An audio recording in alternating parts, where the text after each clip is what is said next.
This chart compares two generations of mathematics students. On the left, mass comprehension in the 1940s Soviet Union hits 80%. On the right, the modern equivalent struggles to crack 20%.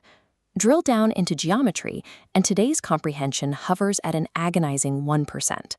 It is easy to look at those numbers and assume that mathematics is simply too difficult for the average brain. But the data from the mid-20th century proves otherwise. Entire generations, millions of ordinary students, mastered these exact concepts. The divergence begins in the 1970s. Educational systems worldwide adopted a rigorous, highly academic approach to teaching. In doing so, they swept away a stable curriculum that had been working perfectly for 50 years, replacing it with dense, theoretical complexity. This mass failure is the direct consequence of a specific policy choice. The academics who drove that 1970s curriculum overhaul fully expected their new textbooks to produce a golden age of student achievement. They didn't. Years later, A.M. Abramov, one of those original reformers, published a public confession. He admitted that only after studying the old books did he understand their hidden pedagogical secrets, realizing that the discarded manuals were actual national heritage. Abramov realized that he and his fellow reformers had entirely missed the deep, invisible logic woven into the pages they threw in the trash. That discarded national heritage was engineered by one man, Andrei Petrovich Kiselev. Kiselev functioned as a master engineer, building a pedagogical tool that outperformed the entire modern academic apparatus. Modern textbooks are written by committees of university academicians to satisfy ministerial deadlines. Kiselev spent his career as a provincial schoolteacher, hundreds of miles away from that ivory tower theory. He spent 40 years refining his books.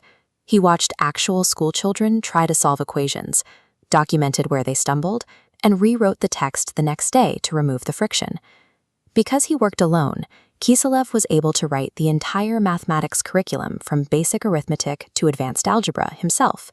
The vocabulary and notation of grade 6 perfectly matched the exit state of grade 5. You cannot produce that kind of coherence by committee. A frictionless curriculum is grown through decades of real-world classroom testing, not manufactured to meet a publisher's deadline. Kiselev designed his books around a single, uncompromising principle: understandability.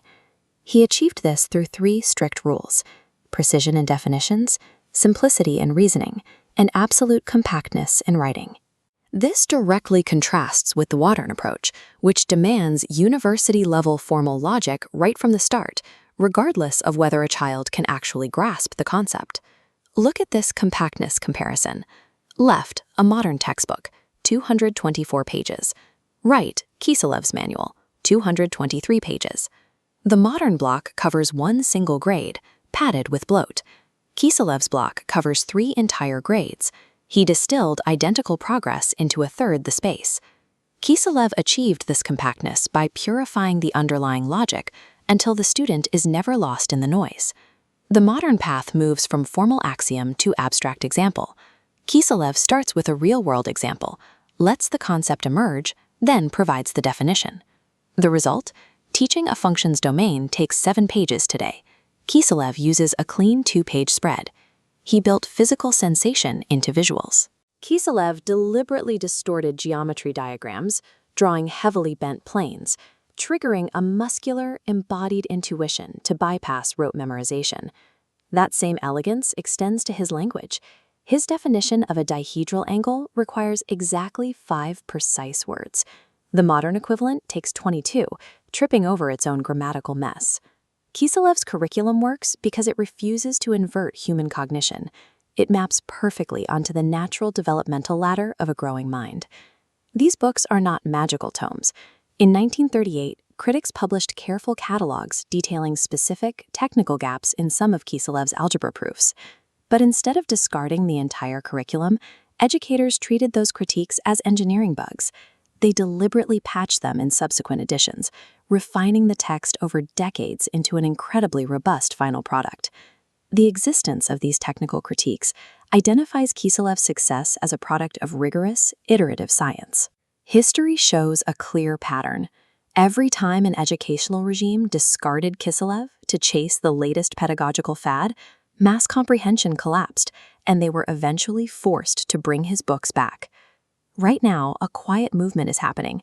Elite math programs, specialized schools, and top working mathematicians are abandoning modern textbooks and placing Kisilev back on the desk.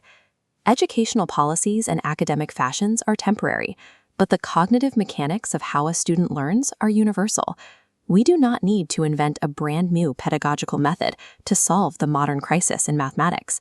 We simply need to open the book that already did.